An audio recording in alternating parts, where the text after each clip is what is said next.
За сайн байцгаана уу? Орой минь төргийо. Энэ яриа маань сонсогдож байна уу? Сонсож байвал бичээрэй. За өнөөдөр бид нар чихрийн шижин сахарын өвчний талаар ярих гэж байгаа шүү.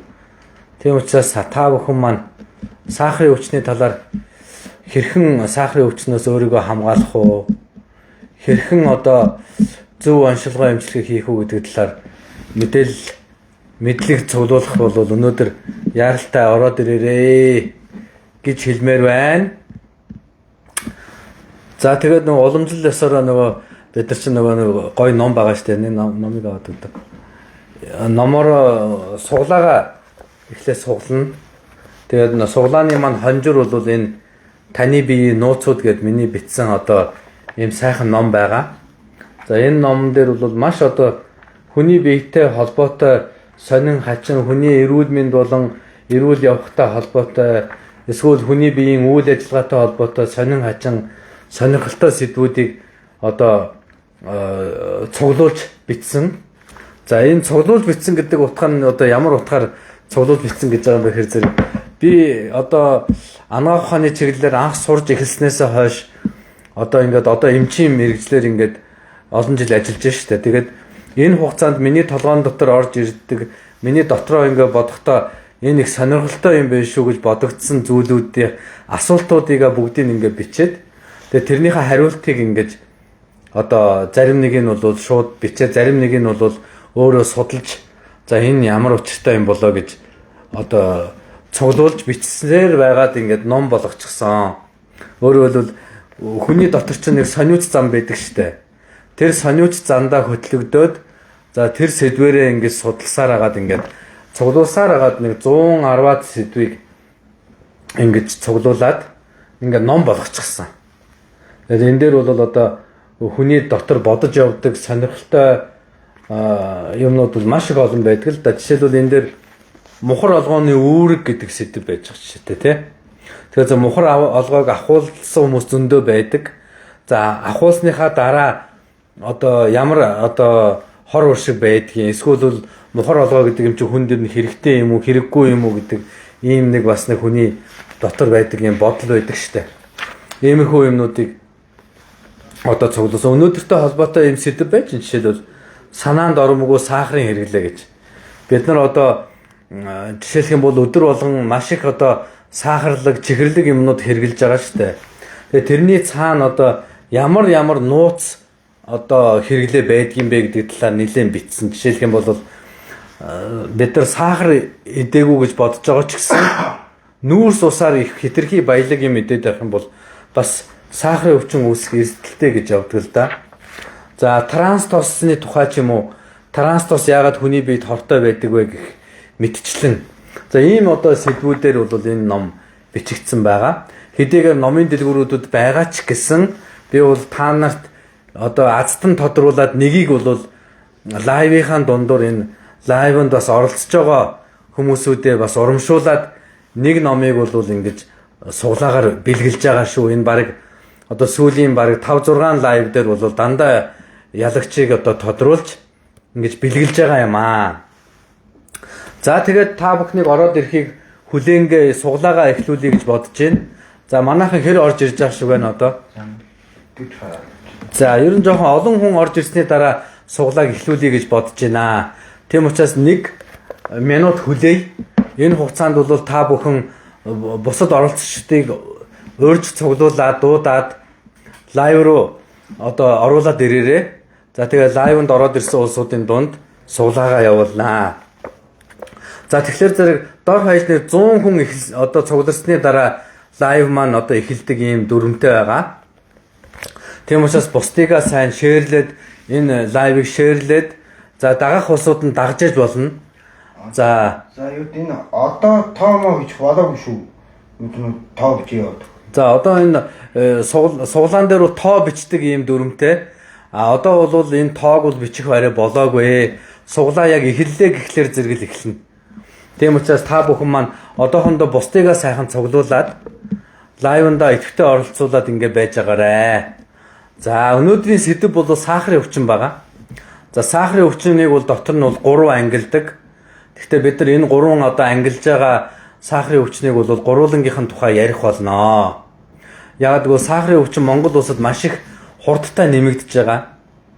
За жишээлбэл 2000-ад оны ихээр гэхэд бол Монголын нийт хүн амын 3% нь сахарын өвчтэй байсан бол өнөөдөр 2019 оны за 20 жилийн дараах судалгаагаар үзэхэд бол монголчуудын дунд сахарын өвчтэй хүний хувь нь бол 11%-ийг эзэлж байгаа. 11% гэдэг бол ерөөсөө 10 хүний нэг нь бол сахарын өвчтэй байна гэсэн үг.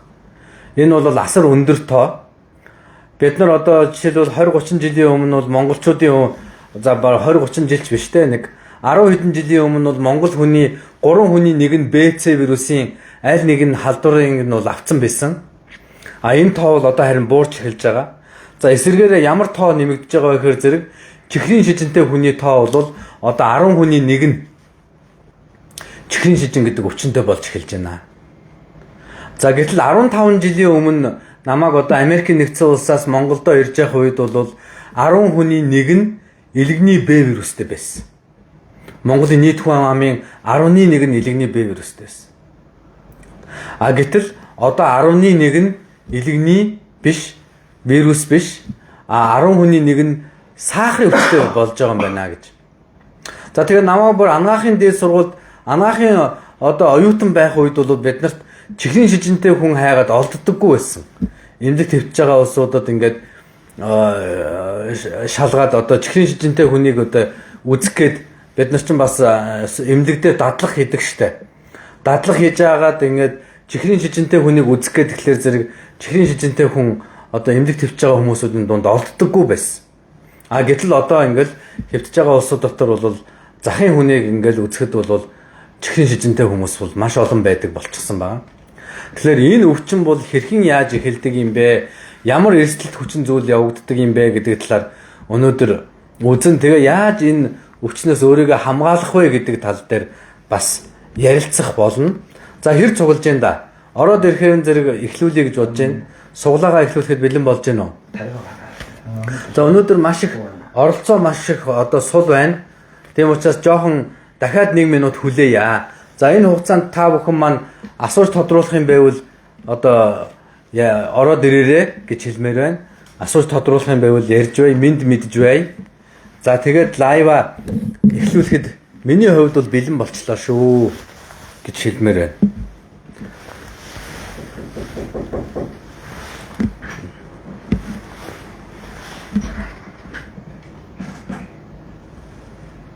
За орж ирж гэнэ үү? За юм суулгаа хэлж үү. Суулгаа шууд эхлүүлчихье гэж үү? За тэгвэл суулгаа эхлүүлж өгдөх үү?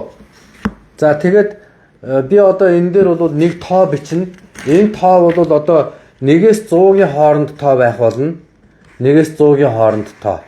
Хэрвээ энэ тоо маань хэрвээ таарчих юм бол та бүхэн тэр тоог төрүүлж таасан хүн нь бол одоо миний энэ суглааны бол азтан болох юм гэж хэлмээр байна.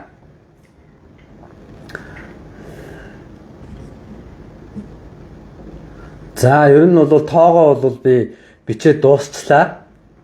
Тэгэхээр зэрэг та бүхэн маань энэ тоог сонгоорой. За энэ тоог төрүүлж одоо таасан хүн маань шууд азтан болох юм аа. Одоо суглаа эхэлсэн учраас та бүхэн комент хэсэг дээр саяны миний бичсэн тоог таагаарай. За энэ тоо бол 1-ээс 100-ийн 1-ээс 100-ийн хооронд тоо байх болно. За тэгээ суглаа эхэлсэн учраас шуурхай таачаарай л гэж хэлмээр байна.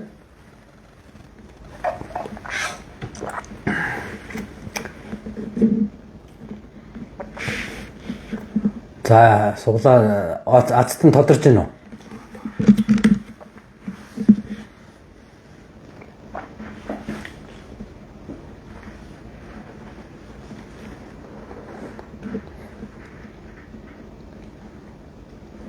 За шалгарсан уу? За өнөөдрийн тоо бол бас их өрмөц бас тийм бэлэг дэмбэрэлтэй тоо байгаа. За ямар тоо байсан бэ гэхлээр энэ 99 гэдэг тоо байсан. 99 гэдэг тоо Монгол хүн 9-ийн тоог бол их бэлэгшээдэг. 9 эрдэнэ гэж нэрлэдэг. За тэгээд 9-ийн тоог маш их бэлэгшээдэг ийм хүмүүс байдаг. За тэгээд энэ тоог таасан хамгийн түрүүнд таасан хүн бол энэ нар сар гэдэг нэртэй ийм хүн байна. Нар сар гэдэг ийм нэртэй ийм хүн байна. Ийм одоо газар тэнгэрийн юутай байгалийн зурагтай ийм профайлтай нар сар гэдэг нэртэй ийм хүн өнөөдрийн азтан боллоо. Та хурж ирээд энэ номоо гарын үсэг бичүүлээд аваарай. Таныг би хүлээж байя. Маргааш авсан ч болно, нөгөөдөр чи амралтын өдөр. Дараа чи нэг дэх өдөр авсан ч бас болно шүү гэж хэлмээр байна. За тэгээ үндсэн сэдв рүүгээ орцгоё. За чихрийн шижин өвчнийг бол дотор нь ингээ 3 ангилдаг байгаа. За өнөөдрийн лайвын оролцоо маш их одоо цөөхөлдөө байгаа учраас та оролцож байгаа улсууд маань та бүхэн маань сайн шеэрлээд энэ лайвыг маань маш олон хүнд түгээж өгөөрэй. За тэгээ дараагийн лайвыг хэрвээ сонсомоор байвал дагах гэдэг товчийг дараад өгөөрэй. Follow гэж товч байж байгаа тийм үү? Тэр товчийг дарчих юм бол дараагийн лайвууд та бүхэнд маш хурдан шуурхаа хүрэн шүү гэж хэлмээр байна. Яасан бэ? За тэгээд одоо өнөөдөр бол чихрийн шижинг бол дотор нь 3 хуваадаг байгаа. За 1-р төрөл, 2-р төрөл, за тэгээд жирэмсний үеийн чихрийн шижин гэж 3 хуваадаг байгаа. За тэгээд 1-р төрөл гэдэг нь бол инсулинээс одоо хамааралтай чихрийн шижин гэж нэрлэж байгаа. За инсулинээс хамааралтай чихрийн шижин гэдэг нь бол одоо тэр инсулин гэдэг тариал байхгүй бол тэр хүмүүсүүд бол амьдрах боломжгүй болсон ийм чихрийн шижнийг 1-р төрөл гэж үздэг.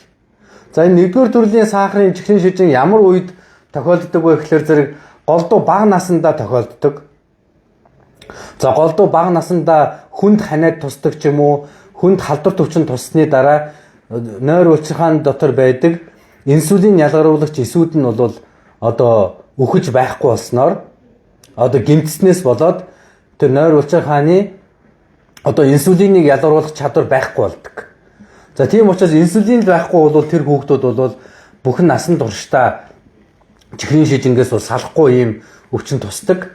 За энэ хүүхдүүдийг аврахын тулд яадаг вэ гэхээр зөвхөн инсулин гэдэг тариаг тарж байж л амийг нь авардаг ийм учиртай. Тийм учраас инсулины хамааралтай чихрийн шижин буюу 1-р төрлийн чихрийн шижин гэж нэрлэдэг юм аа. За эдгээр хүүхдүүд бүх насаараа чихрийн шижинтэй учраас инсулиныг бол бүх насаараа тарьдаг. Бас нэг бодлын бас нэлээд амаргүй насан туршдаа тариа хийж амьдрна гэдэг бол бас тийм амар зүйл биш шүү дээ. Тэр утгаараа бол бас энэ хүүхдүүдийг их хайрлах ёстой. За тэр ч утгаараа манай Монгол улсын одоо засгийн газраас энэ чихрийн шижинтэй 1-р төрлийн чихрийн шижинтэй хүүхдүүдэд бол инсулиныг нь бол насан туршид нь ингэж одоо эрүүл мэндийн даатгалаар өгдөг байгаа. За төсвийн мөнгөөр ч гэсэн одоо өгдөг байгаа шүү. За 2-р төрөл гэдэг нь бол хүний амьдралын одоо хэв маягтай холбоотой. За амьдралын одоо буруу хэв маягаас шалтгаалсан ийм чихрийн шижин гэдэг өвчин байгаа. За гэхдээ энэ 2-р төрлийн чихрийн шижин буюу амьдралын хэв маягтай холбоотой чихрийн шижин бол бас тодорхой хэмжээний удамшил бас байдаг. За энэ чихрийн шижин бол голдуу 45 наснаас дээш улсуудад илүү элбэг тохиолддог. За тэгээд хөдөлгөөний дутагдал, тархалт, за илүүдэлжин, за би удамшил гэж бас хэлсэн тийм ээ. За чихрийн хит хэрэглээ, сахарын хит хэрэглээ, стресс, нойргүдэл тийм ээ. За эдгээр гол хүчин зүйлээс болоод энэ чихрийн шижин, энэ 2-р төрлийн чихрийн шижин бол үүсдэг. Ер нь бол чихрийн шижинтэй хүмүүсүүд дотор бол 2-р төрөл нь бол хамгийн их давамгайлж байдаг. Одоо Монгол улсад одоо жишээлбэл одоо 1-р төрлийн чихрийн шижинтэй хүн бол маш цөөхөн шүү дээ. Ганц 200 хүүхдэл байдаг юм. Гэтэл 2-р төрлийн чихрийн шижин бол Монгол улсын нийт хүн амын 11 нь бол энд 2-р төрлийн чихрийн шижинтэй байх жишээтэй. За дараагийн бас нэг чихрийн шижин бол ямар чихрийн шижин байдаг вэ гэхээр зэрэг жирэмсэн үеийн чихрийн шижин. За яагаад жирэмсний үед ингээд чихрийн шижин гэдэг өвчин төр зуур ингээд үүсдэг вэ гэхлээр зэрэг нөгөө жирэмсэн их маань ингээд дотроо ингээд шинэ хүүхдийг ингээд ургаа ингээд тээж байгаа шүү дээ. Тэгэхээр зэрэг тэр жирэмсэн эмэгтэйн хувьд бол одоо тэр сахарын одоо инсулины хэрэгцээ бол маш их огцом нэмэгддэг. Инсулины хэрэгцээ маш их нэмэгддэг. Гэтэл тэр инсулиныг ялгаруулж байгаа хэмжээ нь бол бас хязгаарлагдмал байдаг учраас жирэмсэн эхийн үед бол одоо ачааллаа дийлэхгүй болсноос болоод одоо жирэмсний үеийн чихрийн шижин гэдэг инсулиныхаа ачааллыг дийлэхгүй болсноос болоод хүний биеэс ялгарч байгаа инсулин бол тэр хүний хэрэгцээг даахгүй болсноос болоод энэ жирэмсэн үеийн одоо чихрийн шижин гэдэг өвчин төр зураар бол үүсдэг. Зөвхөн төрсний дараа бол тэр одоо эхийн бол инсулины хэрэгцээ бол хэвийн хэмжээнд буцаад очдог учраас голдуу зөвхөн жирэмсэн үед байжгаад сүүлд нь байхгүй болдог. За гэхдээ нэг зүйл байдаг. Эдгээр жирэмсэн эхчүүд ингээд одоо жирэмсэн байхдаа инсулин одоо чихрийн шижин үүсчихсэн болвол дараа нь одоо нас ахаад ирэх үед дахиад л чихрийн шижин үүсэх эрсдэл бол ердийн хүнээс илүү өндөр байдаг гэсэн үг. Өөрөөр хэлбэл жирэмсэн үедээ чихрийн шижин үүсээгүй болвол тийм ээ чихрийн шижин үүсэхгүй байх магадлал нь арай илүү өндөр гэж үздэг гэсэн. Угаасаа тэр хүмүүсүүд бол инсулины одоо ачаалал авах чадвар бол одоо сулвтрал байдаг гэсэн үг л дээ. За дараагийн нэг зүйл бол сахарын хэд хэрэглээ. За сахарын хэд хэрэглээ бол хүний биед бол маш их хор уршигтай байдаг. За үүн дотор бол одоо хамгийн гол нь одоо сахар хэд хэрэглэх юм бол нэгдүгээр чихрийн шижин үүсэх эрсдэл нэгдүгээр өндөр байдаг. За дараа нь бол хэд их таргалалт үүсэх эрсдэлтэй байдаг. Таргалалт үүсч жингийн илүүдэлд орох илүү эрсдэлтэй байдаг. За сахарын хэд хэрэглэнээс болоод зүрх судасны өвчин үүсэх илүү эрсдэл өндөр байдаг. За зүрх судасны өвчин үүсэх дараалал нь бол цусан дах өөх тосны хэрэглээ өндөр болоод цусан дах өөх тосны хэмжээ нь өндөр болоод тийм ээ түүнээсээ болоод зүрх судасны одоо даралт эксэрч гэдэм үү эдгээр өвчнүүд бол үүсэхэд эрсдэл нэмэгддэг. За дараа нь чихрийн шижинд сахарын хэд хэрэглээтэй хүн дээр бол элэгний өөгчлөлт явагдах эрсдэл илүү өндөр байдаг. За дараа нь шүд цорох эрсдэлтэй байдаг сахарын хэд хэрэглээтэй хүн бол. За хавдар үүсэх эрсдэл бол илүү өндөр байдаг. Яг бол хүн хит их чихэрлэг ч юм уу хит их сахар хэрэглээд байх юм бол эсийн үржлийг нэмэгдүүлдэг, дэмждэг. Эсийн хит үржлийг дэмждэг. За эсийн хит үржил бол үндсэндээ хавдар үүсэх одоо бас нэг одоо эрсдэлд хүчин зүйл гэж үздэг. Яг бол хорт хавдар гэдэг бол эсийн замбраагүй үржлээс үүсэлтэй ийм өвчин шүү дээ. Тийм учраас сахарын хэд хэрэглээ гэдэг бол үндсэндээ явандаа бас хорт хавдар үүсэх нэг эрсдэлт хүчин зүйл юм а гэдгийг бас ойлгох хэрэгтэй. За мөн сахарын хэд хэрэглээтэй хүүхдэд бол ялангуяа арьсны асуудал үүсэх, арьсны одоо элдв янзын тууралт, диатез гэж нэрлэдэг тийм. Диатез үүсэх эрсдэл илүү өндөр байдаг. Арьсны янз бүрийн өвчин, за батг үүсэх эрсдэл илүү өндөр байдаг. За эдээд өрөвслүүд үүсэх нь илүү өндөр байдаг. За тэгээд за иймэрхүү одоо эрсдлийг бол сахарын хэд хэрэглэнээс болж бол үүсдэг юм аа. Тэгэхээр зэрэг одоо ерөнхийдөө өдөрт хэрэглэх сахарынхаа хэрэглээг бид нар хязгаарлах ёстой. Ер нь бол дэлхийн дундаж юм уу Дэлхийн эрүүл мэндийн байгууллагаас тавьж байгаа хязгаар бол өдөрт 25 г сахараас хэтрүүлж болохгүй гэсэн ийм заалт байдаг. За 25 г сахар гэдэг чинь хэр зэрэг их сахар юм бэ гэхээр зэрэг ерөөсөө л цайны халбагаар нэг 6 удаагийн хэрэглээ. Цайны халбаг гэдэг чинь 5 г сахар байдаг шүү дээ. Цайны халбагаар 6-аас бол хэтрүүлж болохгүй гэж. За тэгэхээр зэрэг хүн бол нэг өдөртөө нэг цайны халбагаар бол 6 удаагийн сахарын хэрэглэнээс хэтрүүлж болохгүй гэсэн үг. Гэтэл бид нар одоо нүдний даалд байгаа сахар маш их хэрэглэдэг. Ялангуяа одоо чихэрлэг ундаан дотор маш их сахар агуулж идэг. Зүгээр нэг лаз одоо чихэрлэг ундаа, гаста ундаан дотор бол зарим тохиолдолд 10, 12, 13 одоо йотон буюу одоо цайны халбагын хэмжээтэй одоо сахар агуулгадж идэг. Өөрөөр хэлбэл ганцхан чихэрлэг ундаа өдөрт уугтал тэр хүний бүтэн өдрийн одоо сахарын хэрэглээг хаяа даваад явчихдаг. Гэтэл бид нар чинь дараа нь чихэрлэг боов ч юм уу тийм ээ гурилын идэхийг маш их хэрэгжилж байгаа бялуу гих мэтчлэн чихэрлэг юмнуудыг маш их хэрэгэлдэг шүү дээ. Тэгэхээр зэрэг монголчуудын чихрийн хэрэглээ бол өдөртөө бол голдуу хитрээд явцсан байдаг. Ялангуяа хүүхдүүд нь чихэрлэг ундаа маш их уудаг. За тэгээд энэ сахарын хэрэглээ өндөр байдаг учраас одоо манай монголчууд ч юм бол энэ чихрийн хэрэглээгээр дэлхийд дээгүүрт орох гэдэг шүү дээ.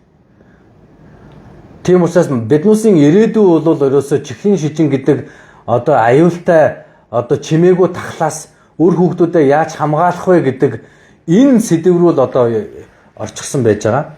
Тийм учраас бид нар чихэр багтаа хоол хүнс ялангуяа махаараа арай илүү давмгайлсан хоол хүнс рүү бол орох нь зүйтэй. Мах давмгайлсан хоол хүнс гэдэг бол арай чихэр багтайл байх юм давуу талтай байдаг. За тэгэхээр ямар хоол хүнс хитрхийг чихэр агуулдаг вэ гэхээр зэрэг гурил, будаа, төмс, чихэр болон чихэрлэг ундаанууд энэ дөрв бол ерөөсөө хамгийн их одоо хүүхдүүдийн болон монголчуудын сахарын хэрэглээг өсгөж байгаа ийм хоол хүнс байгаа. За тэгэхээр оронд нь юу идэх юм бэ гэхээр зэрэг арай илүү уурглаг, сахар багтаа хоол хүнс байх хэрэгтэй.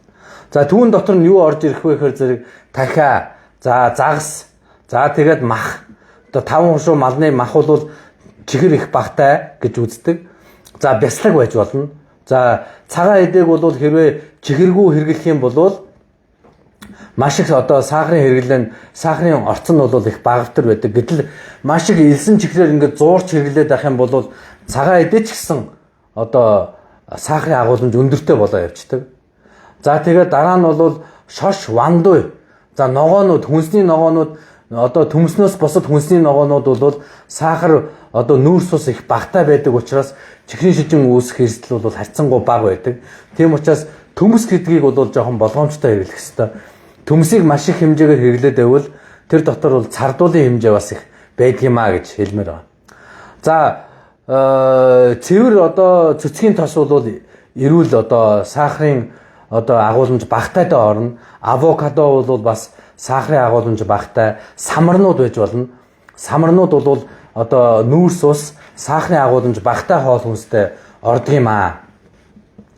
За тэгээд маш их чихэрлэг ийм жүүснүүд их монголчууд хэрэглэж байгаа. За манай монголчуудын жүүс гэж бодож хэрэглээд байгаа одоо ундаанууд бол ихэнхдээ цэвэр одоо жимсний жүүс биш, голдуу маш их нэмэлт сахарыг нэмж ингэж үйлдвэрийн одоо аргаар нэмэгдүүлсэн ийм ундаанууд байгаа. Тэгэхээр биднээс цэвэр жүүс гэж бодоод хэрэглээд байгаа боловч үндсэндээ тэрний цаана бол маш их сахарын агуулмжтай ундаанууд байдаг юм шүү гэдгийг бас анхаарч хэлээрэй. За ер нь бол биднүүсийн хүнсэн дотор хамгийн их сахар агуулгадаг юм бол гурилнууд байж байгаа. За гурилн дотор бол цагаан одоо дээд гурилууд бол одоо маш их сахар агуулдаг. За цагаан будаанууд бол маш их сахар агуулдаг. Ер нь будаа гурил хоёр бол хамгийн их одоо нүүрс ус сахарыг агуулж яадаг ийм хоёр хүнс байгаа юм шүү гэдгийг ойлгох ёстой. За түүнээс гадна өдөрт хэрэгжилж байгаа хэмжээ байгаа. Биднүүсийн хэмжээ дэндүү одоо замбраагүй яваад байдаг. Жишээлх юм бол бид нар одоо өдөрт хэрэглэх хэмжээгээ жоохон хязгаарлахгүй бол ерөнхийдөө нийт хүнсний хэрэглээ бол хитрхийх эдэлт бол ерөөсөө л дотроо ямар нэгэн байдлаар сахарын одоо агуулмжийг нэмэгдүүлж байдаг. Тиймээс өдөртөө идэх хэмжээгээ жоохон хязгаарлаад өгөөч гэдэг асуудлыг ярьж байгаа шүү дээ. Тэгэхээр монголчууд эртээр үеэсээ 3 удаа хоолно гэдэг бол их ховор байсан. Гэтэл одоо сүүлийн үед бол өдөр болгон 3 удаа хооллож байна. За болж игэл энэ 3 удаа хооллолтыг бол 2 юм уу 1 рүү шилжүүлчих бас болно. Яг бол монголчуудын энэ өдрийн хэрэглээний одоо хөдөлгөөний хэмжээ маш буурсан.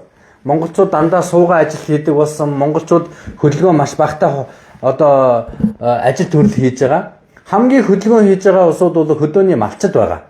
Малчид маань бол харьцангуй бас гадуур алхаж гин, малаа наасаа цаашаа бас хөдлөж гин. Гэтэл тэгтээ сүүлийн үед малчид хүртэл их таргалдаг болчихсон шүү дээ. Моцикло унаад л за тэгэл ерөөсө морь унана гэдэг бол бас нэлээд тийм хүний биеэс бас нэг тодорхой хэмжээний хөдөлгөөн шаарддаг, эрч хүч шаарддаг ажил. Яг бол морь унахад бол хүний одоо хөлний булчин маш их ажилдаг, хэвлийн булчин бол маш их ажилдаг байгаа. Гэтэл моцикл унана гэдэг бол морь унахтаа бол харьцуулшгүй маш их бага одоо эрч хүч шаарддаг юм одоо унаа байгаа юм.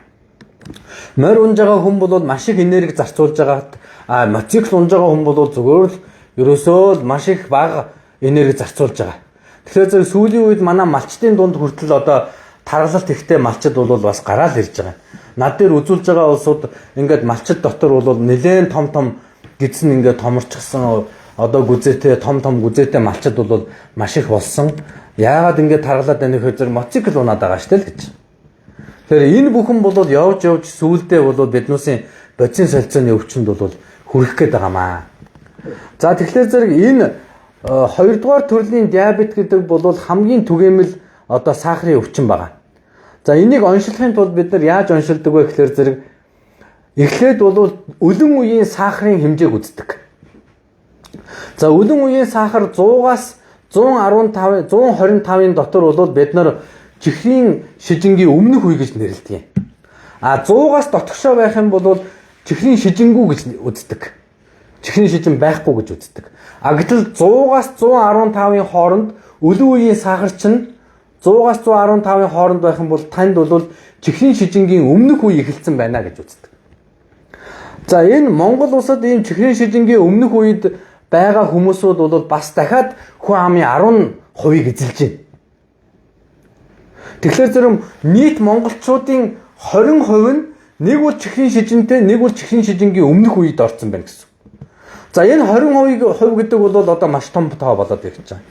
Өөрөөр хэлбэл 5 хүний нэг бол чихрийн шижинтэй, нэг бол чихрийн шижингийн өмнөх үеийн одоо өвчин үүссэн байгаа гэсэн. Гэхдээ чихрийн шижингийн өмнөх үеийн өвчин гэдэг бол буцаж эдгэрч болдог, бүрэн эдгэрч болдог юм үе шат. Чихрийн шижин рүү яг бүтэн тэр чигээрээ орчих юм бол чихрийн шижин гэдэг бол эдгэрдэггүй өвчин гэж үзэж байгаа. Ер нь бол зөвхөн менеж хийж болдог өвчин гэж үзэж байгаа. Тэгэхээр хэрвээ та одоо чихрийн шижингийн өмнөх үе буюу таны цусан дахь өлөн үеийн сахар чинь 100-аас 125-ын хооронд байх юм бол одоохондоо бол та бас эргэж буцах боломжтой. Амьдралынхаа хэв маягийг зөв болгоод өөрчлөөд хоолныхоо бүтцийг өөрчлөөд хөдөлгөөнөө нэмэгдүүлээд жингээ бууруулад ингээд зөв амьдраад эхэлчих юм бол та чихрийн шижин рүү орохгүйгээр өөрийгөө буцааж татах боломж байгаа гэсэн. 125-аас дээш гараад явчих юм бол за энэ бол за эргэл буцалтгүй одоо чихрийн шижин гэдэг өвчин рүү орцсон гэсэн. За энэ бол амаргүй насан туршдаа та эмчилгээнд явж насан туршдаа хоолны дэглэм барьж зөв явахаас өөр аргагүй болж байгаа гэсэн. За чихрийн шижин өвчний одоо эмчилгээний үр дүн за чихрийн шижин өвчний оншилгоонд бас нэг хэрэгэлдэг шинжилгээ бол сахарын 3 сарын дундаж гэдэг шинжилгээ байж байгаа. За тэгэхээр сахарын 3 сарын дундаж бол хэдээс доош байвал сайн бэ гэхээр зэрэг ер нь бол 7-оос доош байвал хамгийн сайн гэж үзэж байгаа. 7-оос доош байлгахын төлөө хичээж явах хэрэгтэй. 7-оос дээш гарна гэдвэл нэгдүгээр тань чихрийн шижин гэдэг өвчин нэгдүгээрт байна. Хоёрдугаар таны чихрийн шижингийн эмчилгээний үр дүн бас хангалттай биш байна гэсэн. За ийм үед бол таны эмчилгээний тактик чинь хэр зэрэг зөв явж байгаа юм бэ? Таны эмчилгээ зөв явагдаж гин үгүй юу? Зөв эмчилгээгээ сонгож чадж гин үгүй юу гэдгийг бол одоо тогтоож явах ёстой. За ер нь бол монголчууд эртээр үеэсээ нэг сардаа нэг 3-4 удаа мацаг барьдаг байсан юм байлээ. Шинийн 8-нд мацаг барьдаг байсан. Шинийн одоо 15-нд мацаг барьдаг байсан. Зулын 25, зулын 29-нд ингээ мацаг барьдаг. Ингээд монголчууд дээр үедээ жилдээ сардаа нэг 4 удаа мацаг барьчдаг байсан юм байлээ. Харамсалтай нь энэ уламжлал алдагдсан. Тэгээ монголчууд одоо бол мацаг барина гэдэг ямиг бол бараг л мартсан л да. Ууг нь болж игэл ингээд 7 хоногт 4 өдөр ингээд мацаг бариад яваад байхад бол чихрийн шижин гэдэг өвчнөөс бол бүрэн бараг хамгаалах боломжтой ийм одоо зан үйл юм байна. Мацаг барина гэдэг чинь үндсэндээ зөвхөн уух юм ал ундаа ууж болно, тийм ээ? Чихэргүй ундаа шүү гэхдээ. Чихэргүй ундаа ууж болно, хярам ууж болно. За зарим тохиолдолд зүгээр сайхан тараг идэж болно. Энэ ч л зүгээр л одоо ердийн мацаг шүү дээ. За энэ мацгийг бол 7 хоногт нэг буюу сардаа 4 удаа ингээ мацаг бариад байхад бол монголчууд бол энэ чихрийн шижин гэдэг өвчнөр бол өвдөхгүй байх боломжтой буюу хуучин уламжлалаа сэргээхтэл бид нар эрүүлжих юм боломжтой гэж үздэг. За зарим лалын шашинтай улсууд бол бүр мундаг. Одоо жишээл исламын шашинтай улсууд бол Рамадан гэдэг одоо шашны одоо зан үйл баяр байдаг. За Рамаданы үед бол бүтэн сарын хугацаанд одоо мацаг барьдаг. Бүтэн сарын хугацаанд. Тэгэхээр зэрэг Рамаданыг одоо жишээлх юм бол одоо лалын шашинтай улсууд бол Рамаданы үед мацгаа бариад байхад бол бас чихрийн шижингээс бол нэлээд одоо хамгаалж өгөх юм боломжтой байдаг. Жилдээ нэг удаа бүтэн сарын одоо мацаг барьдаг шүү дээ. Гэхдээ их одоо тамир тэнхээ муутай улсууд бол одоо бүтэн сар мацаг барьна гэдэг бол жоохон чанга байж магадгүй. Эрүүл улсууд бол тэрийг бол даваад гардаг юм учиртай. Тэгэхээр энэ шашинтай холбоотой зан үйлүүд бол ерөөсөө энэ чихрийн шижингээс хамгаалах маш их одоо ач холбогдолтой л гэж үзэж байгаа. За энэ бурхны шашинд бол одоо жишээлбэл өдөртөө нэг 108 мөргөдөг байгаа шүү дээ. Энэ бол лам нарын хөдөлгөөний дутагдлаас хамгаалдаг байсан. Манай лам нар бол дээр үед маш их урт насалдаг ийм хүмүүс байсан. За яагаад лам нар их урт насалдаг байсан бэ гэхээр зэрэг лам нар маань нэг 108 мөргөчдөг байсан өдөртөө тийм үү. Дээр нь ингээд одоо сардаа нэг 4 удаа мацаг барьчдаг байсан. За үүнийхээ ачаар бол дээр үеийн лам нар бол хөдөлгөөний дутагдлаас хамгаалждаг. Сахарын одоо өвчнөөс өөртөө ингээд хамгаалдаг, зүрх судасны өвчнөөс хамгаалдаг. Ийм зан үйлтэй байжээ. Харамсалтай нь энэ зан үйл одоо алдагдсан учраас одоо манай монголчууд бол одоо 5 хүний нэг бол сахарын өвчтэй байна. Нэг бол сахарын өмнөх өвчнөд байна. Энэ бол маш том эрүүл мэндийн эрсдэл юм а гэдгийг та бүхэн ойлгоорой. За ингээд миний хувьд бол энэ сахарын хэрэглээг бууруулах үндэсний хөтөлбөр гэдэг имийг бол боловсруулад яваад байгаа. За энийг хэрэгжүүлэхийн төлөө бол бас явна. За сахарын өвчин үүснэ үгүй юу гэдгийг одоо ямар шинж тэмдгээр бол онцлох вэ гэдгийг та бүхэн бас нэг ойлгох ёстой. Чихрийн шижин өвчин үүсэж гин үгүй юу гэдгийг одоо яаж мэдэх вэ гэж байгаа. За хамгийн гол одоо чихрийн шижинний өвчнийг үүсэж гин үгүй юу гэдгийг тогтоодог шинж тэмдгүүд бол нэгдүгээрт өлсөд байх. Ойр ойрхон өлсөд цангаад байх. Ядраад байх. Огцом турах. Огцом тураад эхлэх юм бол чихрийн шижин бас байх магадлал өндөр байдаг. За учир зүгөө хөлрөөд эхлэх. Ам нь хатаад, хөлрөөд, за шингийн юм уумаар санагдаад, за олон дахин шээгээд эхлвэл. Шээс ойртоод, шөндөө дахин шээгээд байвал бас одоо чихрийн шижин үүсэж байгаагийн шинж тэмдэг гэж үздэг. Яар шархнууд эдгэрхтээ удаашраад, эдээд өрөслүүд явагдаад нөгөөт нь эдгэрж өгөхгүй, арьс захтнаад ч юм уу байх юм бол чихрийн шижингийн шинж тэмдэг гэж бас үзнэ. Хараа муудаж бас болно. За захын мэдэрд өөрчлөлт ороод гар хөл бадаараад хорсоод ч юм уу эсвэл час гээд хатгуулаад ч гэдэм үү. За эрэгтэй хүний хувьд бол бэлгийн одоо чадах муудаад эхлэх юм бол чихрийн шижингийн бас нэг шинж тэмдэг гэж үзэж байгаа шүү. Тийм учраас чихрийн шижингээс хамгаалъя гэж бодох юм бол хоолныхоо хэмжээг бууруул нэгдүгээрт. Хоёрдугаарт хоолныхоо бүтцийг өөрчил. Гуравдугаарт хоолныхоо хоорондох зайг холдуул.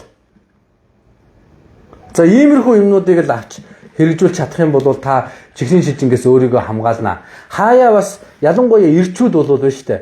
Хаяа нэг цусаа авахулж яхад гимгүү. Яг бол хүний одоо цусан дотор маш их хитрхи калорилог, хитрхи сахартай, хитрхи өөх тостой ийм цус бол хүнд гай болно гэхээс биш нэг айхтар буян болоод байдаггүй. Тийм учраас эрчүүдийн хувьд ялангуяа нөгөө эмэгтэй хүмүүс ч бол сардаа нэг удаа цусаа бол ингээд шингэлээд одоо ялангуяа өсвөр нас биш нөхөн үржихуйн насны эмэгтэйчүүд бол яаж хийж байгаад бас нэг цусаа шингэлчээд байгаа штэ. За та бүхэн маань миний чухал лайвыг маш олон хүнд шеэрлээд өгөөрэй. За тэгээд тэр сонирхож байгаа улсууд байвал дагаад follow гэдэг товчийг дараад өгөөрэй. Өнөөдөр бид нар дэндүү чухал сэдвээр ярьж гин шүү. За тийм учраас би энийг бас дахин хэлье. За дараагийн бас нэг чихрийн шижингийн үед хэрэгэлдэг нэг шинжилгээ болоод байна штэ. Инсулины хэмжээ гэж үүдэг. Инсулины хэмжээг C50-ийн хэмжээтэй нь хавсарч хэрэгэлдэг. За энэ C50-д инсулины хэмжээг үзнэ гэдэг маань ямар ач холбогдолтой юм бэ гэхээр зэрэг таны чихрийн шижин гэдэг өвчин инсулины дөжрлөөс үүсэлтэй байна уугүй юу гэдгийг тогтоож байгаа. За чихрийн шижин гэдэг өвчин үүсэхдээ бас нэг хоёр шалтгаантай байдаг. Нэг нь бол хүний биеэс ялгарч байгаа инсулиных нь хэмжээ нь дутагдаад байдаг. За тэр хэмжээ нь дутагдаад байх юм бол гаднаас нь ингээд тариад өгөөд байх юм бол тэр хүний эмчилгээ одоо маш их үр дүнтэй болоод эдгрээд ингээд сайхан эмчилгээ аваад байдаг. А гэтэл инсулины дүжрэл гэдэг нэг юм бас үүсдэг.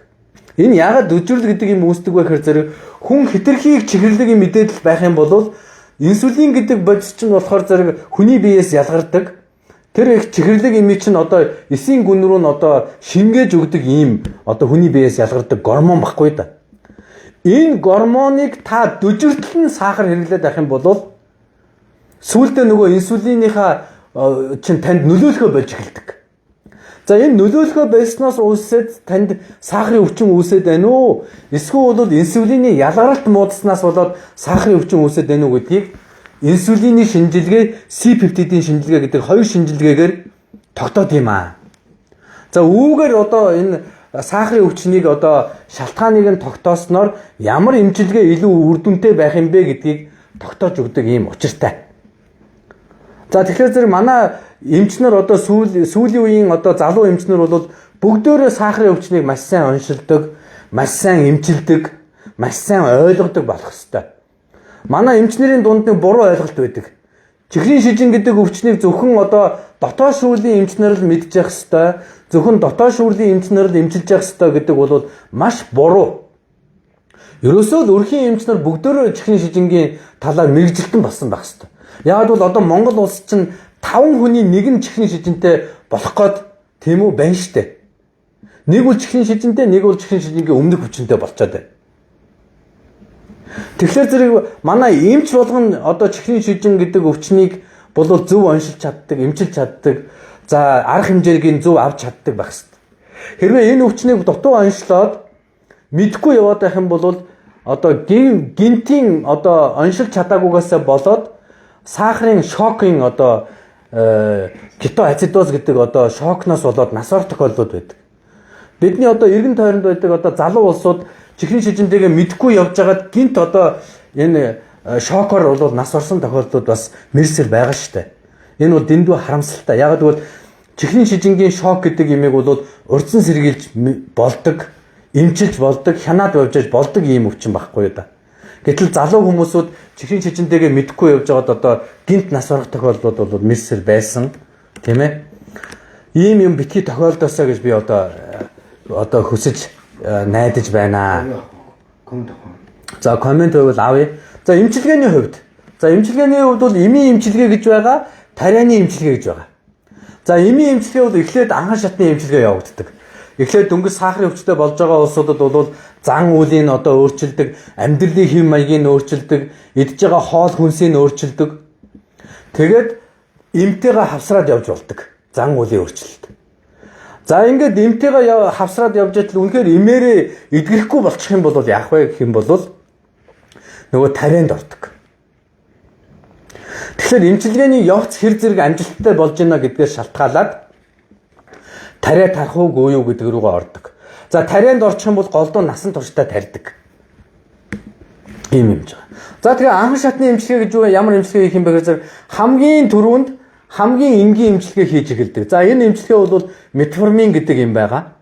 За метформин гэдэг юм бол одоо чихрийн шижингийн одоо эсрэг хэрглэж гисэн хамгийн эртний хамгийн одоо олон жил туршигдсан хамгийн одоо тийм одоо түгээмэл хэрэглэгддэг юм байгаа. За метформин гэдэг бол ургамлаас гаргаж авсан юм шүү. Дээр үед одоо бүр одоо Европын одоо эмчнэр анх хэрэглэж үзээд за энэ бол үнэхээр чихрийн шижинд бол үр дүнтэй юм байна гэдгийг тогтоогоод тэр үед бол одоо чихрийн шижингийн шалтгааныг ч олж мэдээгүй байсан үе шүү дээ. За тэр үеэс бүр гаралтай ийм ургамлын гаралтай юм бол метформин байгаа юм. Уламжлалт ангаа ухаанаас гаралтай гэсэн үг. За энэ бол одоо дэлхийд даяараа хэрэглэж байгаа хамгийн анхан шатны юм байж байгаа. За дараа нь бол хэд хэдэн төрлийн юмнууд гарч ирсэн. Одоо маш олон төрлийн 4-5 төрлийн юмнууд байгаа. За эдгээр юмнуудыг бол эхлээд хавсарч хэрэглэж болно. 2-ыг хавсарч болно. Дараа нь 3-ыг хавсарч болно. Тийм ээ. За тэгээд эмний үр дүн муутай байх юм бол тариагаа хийж болно л гэсэн үг. За иймэрхүү нөхцөл байдлаар л одоо юу яаж явна да? Эмчилгээнүүдийг хийж явна. За бол айхтар эмийн дооз мооз одоо яриад юугаа их. Ер нь бол гэхдээ нэг зүйл байгаа. Чихрийн шижин хүндрээд эхлэх юм бол хамгийн ноцтой одоо гимтээдэг эргэтэн бол бөөр байдаг шүү. Бөөрийг хамгийн түрүүнд хамгийн одоо муухайгаар одоо чихрийн шижин болоо гимтээж эхэлдэг. бөөрийн дутагдалд орж байгаа Монгол улсад бөөрийн дутагдалд орж байгаа хүмүүсийн ихэнх нь чихрийн шижингээс бол бөөрийн дутагдалд орж байгаа. За эдгээр улсууд бол ерөөсөө нэг бол нөгөө аппаратанд ордог, бөөрийн аппаратанд орж одоо амь насаа хамгаалдаг. За нэг бол бөөрөө шилжүүлэн суулгадаг баг шүү дээ. Яг бол бөөрийн дутагдал гэдэг бол тийм амархан эдгэрдэг өвчин биш. За энэ өвчний хамгийн том шалтгаан нь бол чихрийн шижин өвчин. За чихрийн шижин бас даралт ихсэх өвчнөд хавсрах юм бол бөөрөнд хамгийн муу байдаг. Даралт ихсэх чихрийн шижин хоёр хавсраад явах юм бол хүний бөөрөнд бол хамгийн муу байдаг. Тийм учраас энэ маш олон улсууд одоо сүүлийн үед энэ бөөрийн дутагдалд ороод за диализын аппаратанд ороод байгаа улсууд ихэнх нь чихрийн шижингээс болж байгаа. За иймэрхүү юмнуудыг бас анхаарна үз. Хэтэрхий одоо нурсч уу яач уу. За та бүхний асуултанд бас хариулъя гэж бодож байна. За зөө гэдэг юу гэж ойлгохгүй миний одоо 8-тай байгаа юм. Наадах чинь бол хөрвүүлдэг ийм одоо юу гэдгийг. Одоо хөрвүүлдэг ийм програмууд одоо юун дээр зөндөө байдаг. Одоо юун дээр интернет дээр за глюкоз конвертер гэхээр зэрэг зөндөө олон юунууд байж байгаа, програмууд байж байгаа. Зүгээр шууд хэрэгжилж болдог. За та бүхэн тэрийг бол хэрэгжилж болно. За одоо жишээлх юм бол энэ дээр би дэлгэцэн дээр ингээ гаргачлаа шүү дээ, тийм ээ. За энэ дэлгэцэн дээр бол ингээд чихрийн шижний нэгжийг ингэж одоо юу яаж өгдөг? Хөрвүүлж өгдөг. Ийм одоо конвертерүүд байж байгаа, тийм ээ. За жишээлх юм бол тийм ээ. Ийшээ одоо ингээд 100 гэд хийхэд бол 5.6 гэд гараад ирж байна, тийм ээ. За эсвэргээрээ ийшээ 8 гэд 8 ммол литр гэдэг хэмжээг хийх юм бол та бол сая 8 гэж надаас асуулаа шүү дээ. Ийшээ 8 гэд хийх юм бол 144-тэй тэнцэх юм байна гэсэн. Өөрөөр хэлбэл та бол чихрийн шижин өвчин үүссэн байна гэсэн үг, тийм ээ. За гэтэл одоо ийшээ жишээлбэл 6 гэд хийгээд үзье. 6 гэдэг бол чихрийн шижин гэдэг өвчин арай үүсээгүй чихрийн шижингийн өмнөх үе гэж явж байна, тийм үү? 108 гэдэг бол pre-diabetic state буюу чихрийн шижингийн өмнөх үе гэж явж байгаа байхгүй юу? За энэ бол 108 гэдэг бол миллиграм децилитр. Энэ 6 гэд гараад их жижигхэн тоо гарч ирээд байдаг бол миллимол литр гэдэг одоо хоёр янзын нэгжийг дэлхийд даяараа хэрэгжилж байгаа. Энэ хоёр нэгжийг алийг ч хэрэгжилж болно. Гэхдээ чухам яг алийг хэрэглэх вэ гэдэг нь энэгээрээ та нар за аль нь юм бэ гэдгийг нь эргэлзээгээ тайлж болно гэсэн. Жишээлх юм бол 7 гэж гарч ирэх юм бол 126 гэж байна, тийм үү? За 7 гэдэг бол чихрийн шижин өвчин аль хэдийнэ үүсчихсэн 125-аас дээшээ гарчихсан байна гэсэн үг. Тийм ээ? За тэгэх юм бол за 6.7 гэд хийгээд энэ чинь хайчих. За 6.7 гэд хий. Тэгэх юм бол 120 байна шүү дээ, тийм ээ? Жишээлбэл. За ингэж тохируулга хийнэ гэсэн үг. За өөрөөр хэлбэл нөгөө 100 гэж яриад байгаа нь бол миллиграм децилитр байгаа. За 6 7 8 гэж яриад байгаа нь бол миллимол литр гэдэг нэгжээр явж байгаа шүү л гэж хэлмээр. За сахар бүр багасаад байна энэ. За сахар унах гэдэг өвчний талаар бол өнөөдөр бол яг ярих сэдв бол биш. Гэхдээ энэ өвчин бол бас их яривагтай өвчин. Яагаад унаад байдгийг бэ гэхээр зэрэг нөгөө хүний нөгөө хитрхийг нөгөө чихэрлэг юм уу эсвэл нүүрс ус ихтэй хоол ингээд идчихлээр зэрэг хүний бие огцом их хэмжээний инсулин ялгархлаар зэрэг нөгөө сахар нь унчаад идэг. За ийм өвчин ямар хүнд тохиолдог вэ гэхээр зэрэг голдуу хотоодны хаалгаанд орсон ч юм уу эсвэл дампинг синдром гэдэг өвчтэй хүмүүсүүд дээр бол энэ одоо сахар огцом ундаг ийм өвчнүүд их илбэг байдаг л та. За сахар огцом унна гэдэг бол сахар ихсгээсээ илүү яривагтай амаргүй асуудал. Яг бол цусны дах сахарын хэмжээ огцом унчхаар хүн толгой эргэдэг, одоо нүд ирээлжилдэг, хөлөрдөг, хамаг биеинд ингээд одоо сулардаг. Ийм одоо ноцтой үр дагавартай ухаалтаж ундаг бас зарим хүмүүс. Сахар уналтанд орчихор.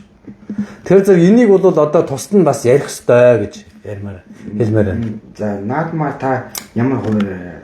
За наадмаар бол би 8-ыг дуустал бол үзлэг хийнэ. 9-нд байна. За 9-нд бол одоо үзлэг хийж чадахгүй. Одоо 9-өөс эхлээд амрыг гэж бодож байгаа. 9-өөс амарна. Тэгээ 21-ээс ажилдаа орно. Жохон энэ удаа бол наадмаар жохон уртхан шиг амрах гээд байгаа. Тэгтээ яг манай эмчнэр бол 14-өөс эхлээд үзлэг хийгээд эхэлчихнэ. Миний хувьд бол яг 21-ээс бол ингээд үзлэг рүү бол орноо гэж хэлмээр байна. За. асууж тодруулах юм юу байна да? Сахарын шинжилгээнүүдийг ер нь хаана зөвлөх өөр лабораториудын шинжилгээ зөрнө байх уу? За сахарын шинжилгээг бол манай дээр бол байнга хийж байгаа, өдөр болгон хийж байгаа. Саяны яриад байгаа чухал юмнуудыг бүгдийг хийж байгаа. Өлийн үеийн сахар хийж байгаа, 3 сарын дунджийг хийж байгаа, C-пептид хийж байгаа, инсулин хийж байгаа. Ингээ бүгдийг хийж байгаа. Тийм учраас та бүхэн маань бол ерөнхийдөө сахарын оншийг тогтооно гэвэл бүрэн боломжтой гэж хэлж болно. За цааш нь. За ингээ та бүхэн маань миний лайвыг маш сайн шеэрлээд өгөөрэй. Монгол хүний 5-ны 1 нь сахарын өвчин юм уу, сахарын өмнөх өвчтөй байна шүү. Тийм учраас энийг маш сайн түгэж өгөх хэрэгтэй байна. Хүүхдүүдэд багаас нь чихэрлэг багтаа ундаа юм уу, огт чихэргүй ундаагаар одоо уулгаж сургаарай.